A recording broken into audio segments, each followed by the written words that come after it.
this webinar here is in many ways inspired from the ongoing discussion about where either Agile is dead or not. To be honest, I don't think that Agile is dead. But I would like to challenge the way we often have approached Agile transformations. Many of us think like engineers focusing on frameworks, processes, and tools. But here's the thing, Agile is about people and their behavior. So let's shift our perspective and think more like psychologists, sociologists, and anthropologists. That's the lenses we'll use today, especially when we talk about the role of managers in providing leadership. Let's get started with a big question, and that is, why do 70% of all transformations fail? Well, if you ask McKinsey, they will tell you it's because of a lack of a proven strategy, and this is, of course, their strategy. But let's dig a little deeper into this. If we look at the Agile coaching report back from 2021, it actually shows that 96% of the challenges in Agile transformations are directly or indirectly related to management. Managers influence organizational culture. That's 39% of the challenges, according to this survey here. They also set the structure of the organization, which is 28% of the challenges.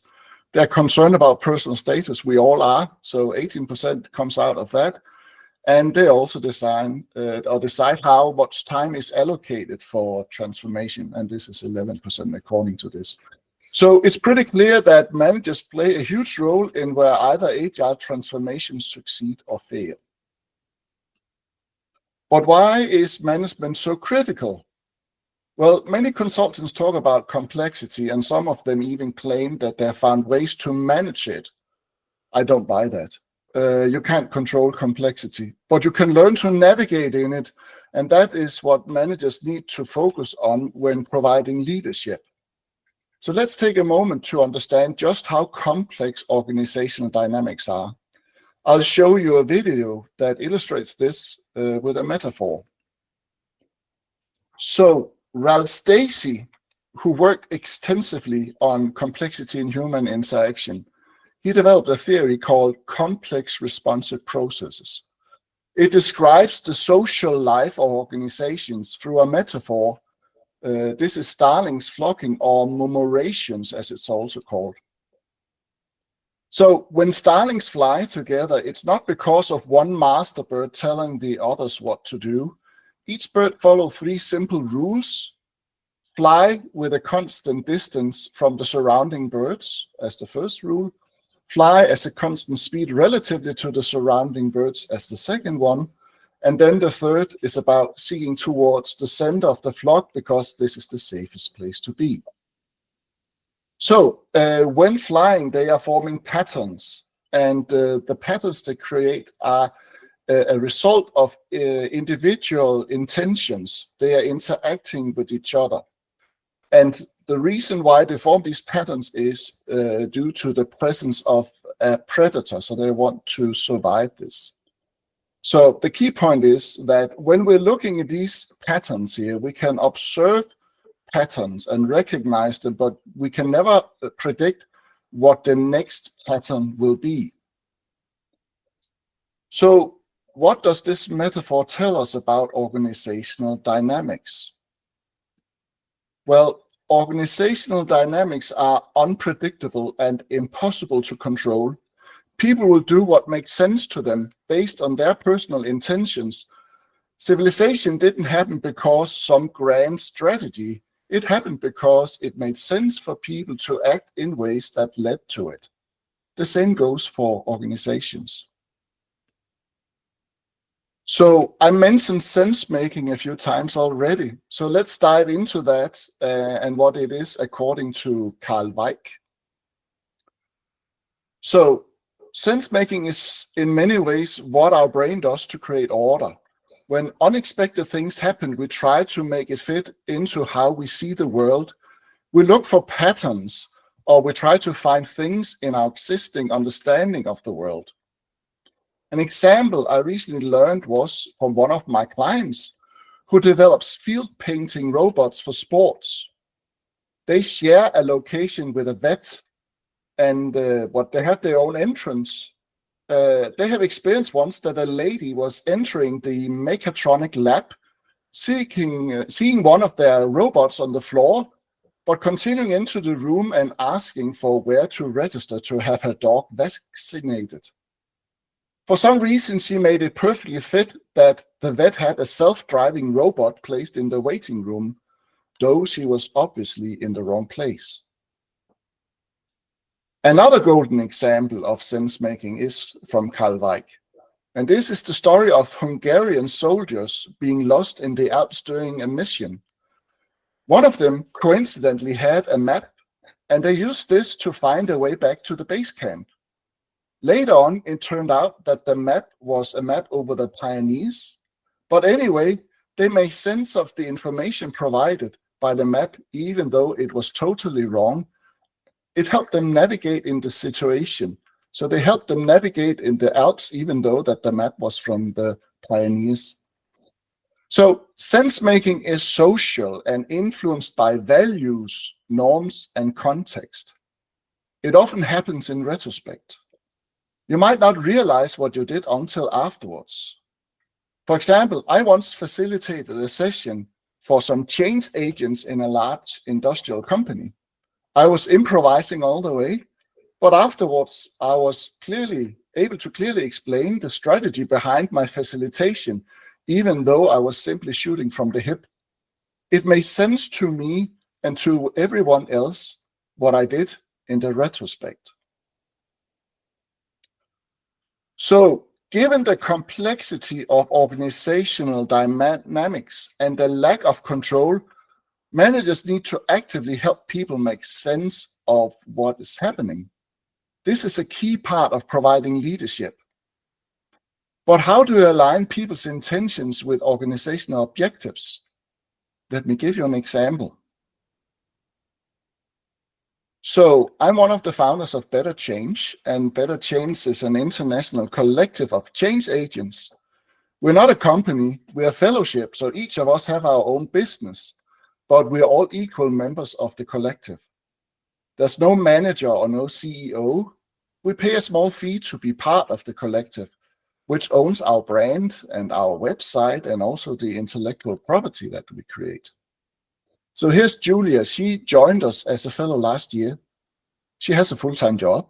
She runs her own consultancy and is active in the Agile community in the Baltics. She doesn't need to be part of Better Change, but she chose to join because it aligns with her personal intentions. And she feels that there's value in the community and the professional sparring she gets as part of her membership. When we formed Better Change, sense-making was essential. When potential fellows didn't buy into our ideas, we asked ourselves, what is the good intention and how can we help make sense for them? This process took time, and many things ended up differently than we initially thought, but it was all for the better. Another key aspect of providing leadership is integrity. And in my opinion, this is the foundation of trust. So take a moment here. We're going to pause for a little while. Take a moment to reflect on what are your personal values and how do they influence your daily work? Do you always act according to your personal values? And if not, what is the consequence of this?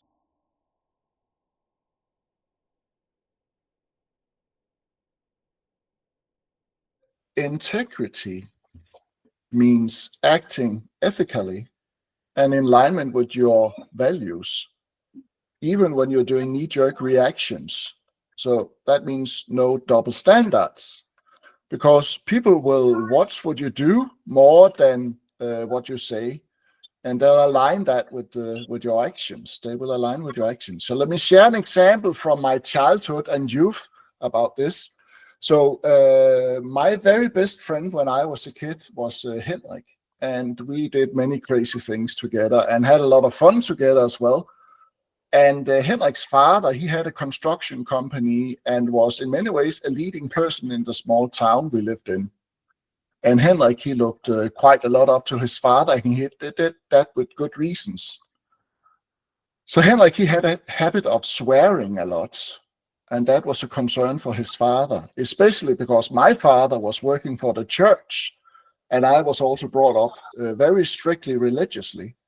And you could say that I'm in many ways what the good company for Henrik.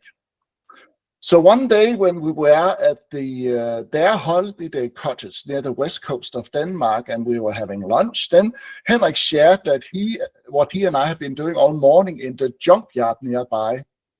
And he also swore a lot doing this. And it simply became too much for his father. Now was the time for him to stop all this swearing, his father thought. So he said, Henrik, damn it, stop swearing. And then we laughed a little, because Henrik's father, Alan, he did not realize that he was swearing a lot himself. And as Henrik saw his father as a role model, he of course adapted to this habit here. So leadership behavior is forming the organizational culture more than anything else, as Mike and Schutz would claim. So speaking about culture, Edgar Schein, one of my favorites when it comes to organizational culture, he illustrated this as an iceberg. At the top, above the waterline, are the artifacts of our organizational culture. So these are, for example, the company logo, the architecture of the headquarters, how office space is laid out, the dress code, how we talk to each other, and our ceremonies, like how we celebrate anniversaries and so on. All these are reflections of your culture. Just below the waterline are our values, or at least the values we claim to have. The official corporate values are what we strive to be and how we would like to be seen, and it's usually related to attracting customers and employees. At the bottom are the lived values, or the underlying assumptions, as Schein would claim. These are reflecting how the employees, and especially the leaders, really think, how they really speak, and how they really act. The problem in many organizations is that there is a gap between the values we claim to have and the values we live, the underlying assumptions. The bigger the gap, the more you lack integrity and role modeling in your organization. This gap is poison for the organizational culture, and it causes confusion, skepticism, sarcasm, and fear.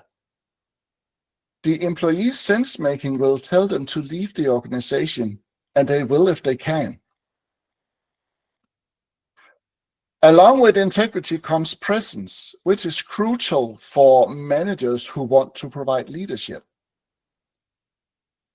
Take a moment to reflect on how much do you know about the personal lives of your colleagues or your employees.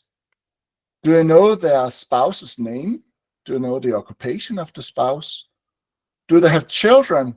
And if so, how many and how old are they? Do they have hobbies or do they have pets? Presence is essential for leadership, and there's no substitute for it. So when I started looking into this, I was surprised to learn how important small talking is, especially when it's not about yourself. So research by Abelson and Svenningsson, two Swedish scientists, shows that small talking is building relationships, and it is also contributing to the psychological safety in the organization. When people feel seen, heard, and understood, they're more likely to be honest and transparent, even when sharing bad news. How you respond to bad news is also critical. To illustrate this, let me share an example from another large industrial client I once worked with. The company has been around for a long time and has for many years been the market leader in their business. As part of their innovation effort, they also onboarded a digital transformation to enrich the customer's value from using their products. And in one of these initiatives, which did not go that well, my colleagues and we learned that there were a few of the engineers that for more than 6 months had known that the technology in use would not provide the expected results. But they did not bring that to the table. Briefing the management team about how we, my colleagues and I, saw the organization from the outside, I shared this knowledge as anonymously as I could. And this was a huge surprise for the management team. But we are constantly asking for feedback and encouraging employees to share information with us. Even bad news is welcome, they said. Yes, but how do you respond when somebody shares bad news? I asked. And what they realized was that sharing bad news often resulted in uncomfortable situations for the employees, simply because of how the management team acted on it. Their behavior resulted in employees being reluctant to share bad news. So, as we discussed, leadership behavior significantly influences sense-making and how employees act. And you can do a lot to enable people to come and share even bad news with you. One effective way to enable this is to practice humble inquiry. Again, we're back to Edgar Schein. And according to Schein, there are 5 important aspects of humble inquiry. This is about being generous, curious. This is about building relationships. This is more about asking instead of telling, slowing down also in the conversation, and have an awareness of power dynamics. Let's try to take them one by one. So genuine curiosity. Well, this is about approaching conversations with a mindset of true interest in the other person's perspective. Avoiding your own assumptions. Don't take your own understanding for granted. What is said might mean something different from the other person. Practice active listening, right? This is about having an awareness of your inner voice. Is that taking bandwidth from the other person? It's also about listening to understand rather than to reply. So if you begin to listen, remind yourself to listen to understand instead of just replying to the person, then you will get deeper insights in what's being said. About building relationships. Well, this is about fostering trust and open communication by valuing the input and feelings of others. So it's less about asking the perfect question, as I mentioned before. It's more about how you behave before asking the question. It's about acting with integrity according to your personal values. While understanding the other person's good intentions, that's key to building relationships. About asking versus telling. Well, it's about encouraging others to share their thoughts and solutions rather than imposing your ideas or directives. You might have a great idea about the solution, but you do not necessarily know the full context. So here, share your ideas as possibilities. Could it be a possibility for you to do so and so? Or you could say, which part of this will work in your context? Which part would not work, and why not? Slowing down is about taking time to listen actively and thoughtfully and creating a safe space for dialogue, not jumping into solving the matter right away. The other person might need to warm up for the conversation before tackling the issue. Small talk is a key leadership skill because it signals acknowledgement and reduces anxiety. And then awareness of power dynamics. Be mindful of your position and behavior and how it might influence others' willingness to speak. Let's just dwell with the power dynamics for a moment here. So, power is an extremely interesting topic, and I have studied this quite a bit. According to Norbert Elias, who was a German sociologist, power is not an absolute. It's rather a ratio or balance in the relationship. As Norbert Elias stated back in 1969, The master have power over the slave, but the slave also holds power over the master due to the services provided to the master and how much the master depends on that. Many parameters influences this balance, including formal power position, intentions, loyalty, knowledge, and insights, plus one's understanding of own power resources. In relation to humble inquiry, there is particular importance of the imaginations of the power resources of the counterpart. To be able to practice humble inquiry, you must provide a powerless room for you and the other person. But you have no chance to know how the other person is perceiving your power and which imaginations the person have about your power. I was once asked by an Agile coach, as I said before, how do you ask the right question? And yes, they were so concerned about asking right questions, especially when they were doing trainings. But my reply was, it's less about how you ask the question, and it's more how you behaved until you asked that question. So it's your behavior that is influencing this. Here's an example of how you can practice humble inquiry. As you can see, humble inquiry is about activating your curiosity, acknowledging that what people are doing makes sense to them, and they usually act with the best intentions. You're trying to meet people where they are and see things from their perspective. You try to understand rather than judge. Practicing humble inquiry does not mean that you're letting go of your own incentives. It just means that you are strengthening the relationship with your employees and working actively on connecting your intentions with their intentions.